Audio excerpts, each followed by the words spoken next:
춘천문화방송은 최근 일부 업체들이 업종 제한이 있는 지식산업센터에 분양 계약을 체결했다가 피해를 보고 있다는 내용을 단독으로 보도해드렸는데요.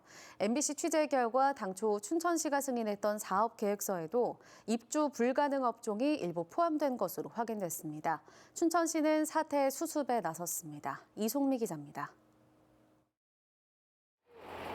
이곳은 춘천 후평 산업단지에 있는 지식산업센터입니다.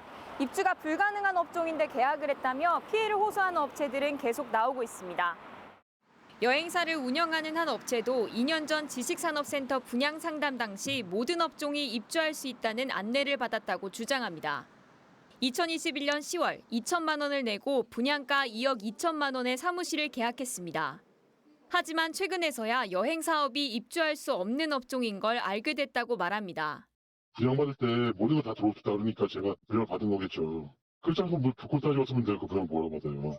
지난주까지 춘천시가 공식 확인한 입주 불가능 업체는 3곳이었습니다. 보도 이후 피해를 호소하는 업체는 6곳으로 늘었습니다.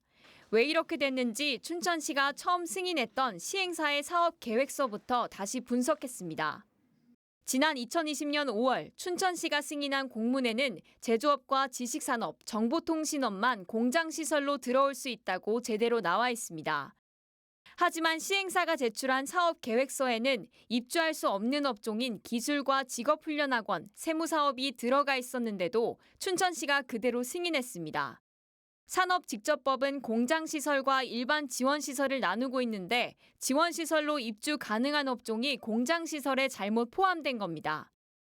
1년 뒤 시행사가 다시 제출한 변경 사업 계획서에도 전문 서비스업과 교육 서비스업 등 공장이 아닌 업종 4개가 잘못 포함됐습니다.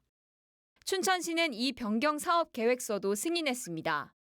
제대로 된 공장시설 업종이 시행사에 전달된 건 2021년 11월. 이미 분양 홍보관을 운영한 지 3달이나 지난 시점이었습니다. 사실상 사업을 처음 승인했을 때부터 입주 업종이 정리되기까지 18달이나 걸린 겁니다.